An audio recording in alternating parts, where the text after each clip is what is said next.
Panera's reputation keeps taking hits lately. First, it was their lemonade cover that since then has landed itself in 3 different lawsuits, but now they find themselves wrapped up in yet another controversy, and their shady business might lead to the law redefining what fast food is forever.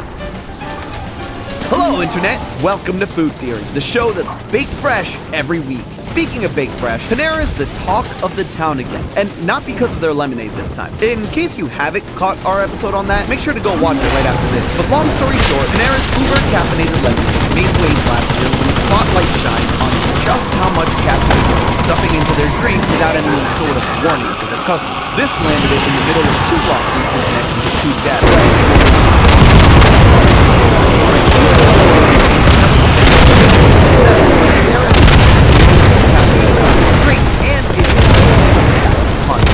This time around, though, they're in the news for shady business going on off their menu. But there's something bigger at work in this latest debacle with Panera that can literally change the landscape of fast food for good. All because of one little bakery, or fast food, or fast bakery. See, that, my friend, is what we're going to be exploring today. This Panera conspiracy is just the first domino to fall in a line that might lead you to pay more.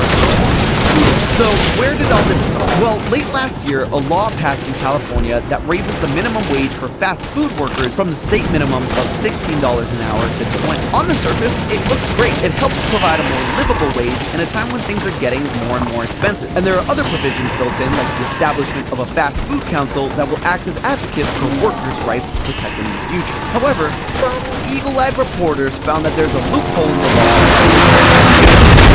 almost exclusively. Obviously, this led to people asking questions as to why something like this would be added to the bill, and the closer people look, the worse it got for Panera. To understand that, though, we gotta take a closer look at the law itself, which, by the way, made me laugh more than it should have because it's a very real fast food issue. In reality, it's just a group of members that set industry working conditions, but in my mind, all I could picture was a jet composed of Ronald, the King, Wendy, and the terrifying Jack in the Box wearing ceremonial hoods and dark suits. I don't even know what they were talking about. Maybe how much 6-year But back to the point, to settle what employers would fall under this category, the bill specifies exactly what a fast food restaurant is. To be considered fast food, the restaurant has to have, quote, more than 60 establishments nationally that share a common brand or that are characterized by standardized options for core marketing, packaging, products, and services, and which are primarily engaged in providing food and beverages for immediate consumption on or off premises where patrons generally order or select items and pay for consuming with limited or no table service. Basically, all that to say that they should all look the same, sell the same food that you pay for, and then eat with no table service. So far, so good. I mean, that seems like a fairly comprehensive definition. The carve-out comes a little further down where it states that a place wouldn't be considered fast food if the establishment operates and continues to operate, quote, a bakery that produces for sale on the establishment's premises bread, unquote, which is also pretty extensively defined in the code of federal regulation, but boils down to a yeast-leavened dough mixed with some sort of moistening agent like water or milk and another leavening agent like yeast. There's a whole lot of wiggle room within this definition so that pretty much every variation of bread slots in. The final big point in the bill states that the establishment also has to sell its bread as a standalone menu, which means the buns at McDonald's count. I mean, for crying out loud, the buns right mind is going to want to buy these separately. Looking at the text of the bill, there's seemingly no reason why Panera wouldn't fit neatly in that bakery category. They certainly make and sell their bread as a standalone item on the menu. Actually, if we take that definition at face value, it wouldn't be the only fast food place to fall there. Jimmy John's, a national chain that specializes in subs, can also be defined as a bakery according to this. Jimmy John's bakes their bread fresh every day, but unlike some other sandwich chains like Subway, their bread is actually for sale on their menu as a completely separate item. You can see it right there under the side. Fresh baked French baguette. So, where Subway or Jersey Mike's or whatever other place would not apply for this exemption, because the bill clearly states the bread can't be for sale as part of another menu item, like a sandwich, Jimmy John's does. And it doesn't matter that Jimmy John's doesn't call themselves a bakery, because by the mere fact that they produce bread for sale, you can easily easily make the argument that they're just as much of a bakery as Panera. Despite that, Panera is the one being singled out right now. Critics claim that the carve-out in the law is tailor-made for Panera, and people are insinuating it shouldn't even be considered a bakery. Seems a bit odd considering it's right there in the name, Panera Bread. Even going further back when it was first founded in St. Louis, Panera Bread was in fact, it's still in a bunch of locations spread around the country. There, when it started in the 90s, nothing more. No coffee, no tomato soup, no sandwiches, good old-fashioned salad. I actually didn't know this, but researching on this, I found that they still use the same sourdough starter to this day. That is impressive. If you know what a starter is, it's basically a unique culture of bacteria and yeast that acts as the leavening agent in bread. Keeping a starter is like keeping a pet. It's alive, you have to care for it, you feed it. But if it dies, you just try again with another. So it's less like a pet and more like a Tamagotchi. I know that reference ages a bit, but the power of nostalgia bringing those back makes me happy beyond that. So, what's all the hubbub?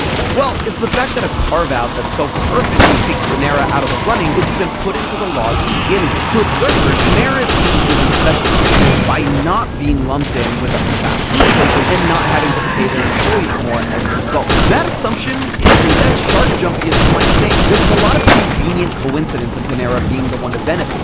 Billionaire businessman Greg Flynn, who owns over 2,000 Panera locations in California, just so happens to have gone to high school with and, is a major contributor to election. The accusations being thrown out are those of paid employee policy, which is the idea of people getting financial support to a candidate with the expectation of favorable treatment in return. If this sounds like a bribe to you, but there is a legitimate reason as to why Panera isn't a bakery. At least according to the bill, Panera doesn't make their dough fresh.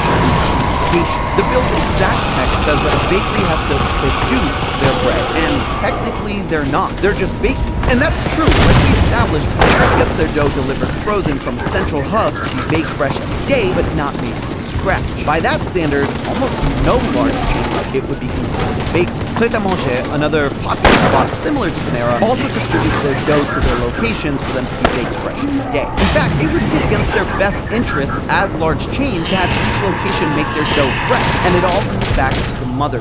The starter I mentioned earlier, maintaining the same one in a central hub allows you to essentially make the same bread over and over. You can make a bread with it, then a year later, or in a completely different location, make the recipe again, chuck in some of the starter, let the bacteria and yeast infect the bread mixture, and voila, you have the same tasting loaf. Places as large as Panera tend to have this system of shipping frozen dough from the central mother dough because it's a form of quality control. While they could take bits of their mother dough and give it to every franchisee so they can make their own dough fresh every day, that introduces a bunch of variables all of a sudden that can affect how your bread tastes from location to location, depending on things like how the owners store the starter, how they take care of it, and so many other things that can make their product become inconsistent. When you're a chain as large as Panera, inconsistency is your biggest enemy. Now, whether Panera ends up being exempt or not will have to be decided by the courts when it all goes into effect.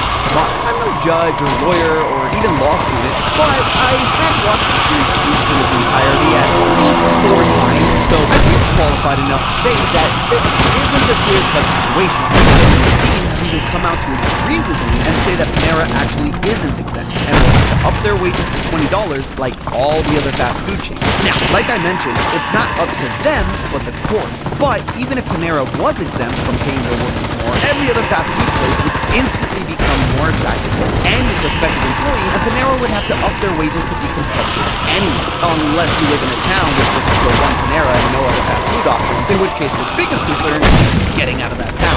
This is called wage pressure. If every other restaurant is paying more to their employees, Panera would have no incentive to pay a lower wage. Nobody would want to work there and the business would tank. So at the end of the day, despite potential shady business going on, it looks like Panera won't be getting any special treatment after all. Even if they were, they'd have no reason to pay less than their competitors because they wouldn't be able to get anyone to work for them if they could just go down the block to McDonald's and get paid more. Just the way the bread bowl crumbles, I guess. But hey, that's not the end of the story. Because setting a precedent like this could have ripple effects that spread wide, especially as more and more labor rights advocates fight for fair wages across the country. Right now, the topic of conversations is fast food and bakery, but one aspect of Panera that isn't under scrutiny at the moment is their fast casual labor. For the moment, fast casual restaurants like Chipotle and Panera aren't legally separated from McDonald's or Burger King. That said, it could very well change. Going back to Newsom and Flynn, while they denied talking about Panera specifically getting an exception, Greg Flynn did say they met to discuss carve-outs in the law for fast casual restaurants, and Newsom's communications director echoed this, saying the bakery clause was about defining fast food and fast casual restaurants. How that was meant to do that is honestly beyond me. But okay, Panera after all does fall into the legal category of fast food. But colloquially, Panera is definitely seen more as a fast casual place. Even on their own website, they refer to themselves as a fast casual restaurant. They have, for the most part, better quality food, a better sit-down experience, and a higher price range that takes it away from the likes of the Burger Kings and Taco Bells and puts it in the company of the Chipotles and the Shake Shacks. Those are typically the go-tos for separating the two categories, but not from any legal point of view. The definition I gave earlier of fast food restaurants easily describes fast casual restaurants as a whole as well. So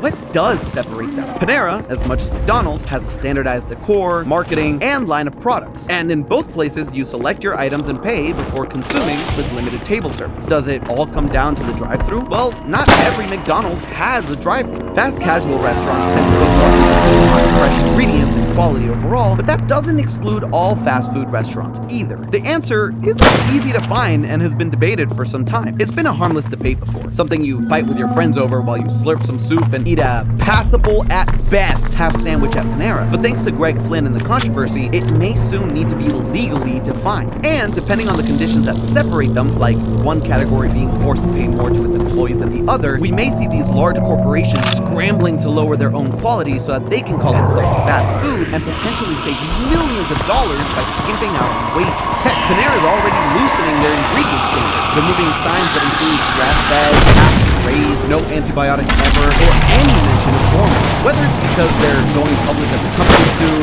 or because they're bracing for this future definition, remains to be seen. While this dystopian situation may seem like a crazy hypothetical, thanks to one Panera franchisee's shady tactics, it may all too well be out. But hey, that's just a food theory. Bon appetit. And hey, if you like this episode and want to see more about Panera's shady antics, go check out our episode on the lemonade on the left. Or if you're looking for some more fascinating conspiracy, check out our episode on the conspiracy that is. As always, see you next time.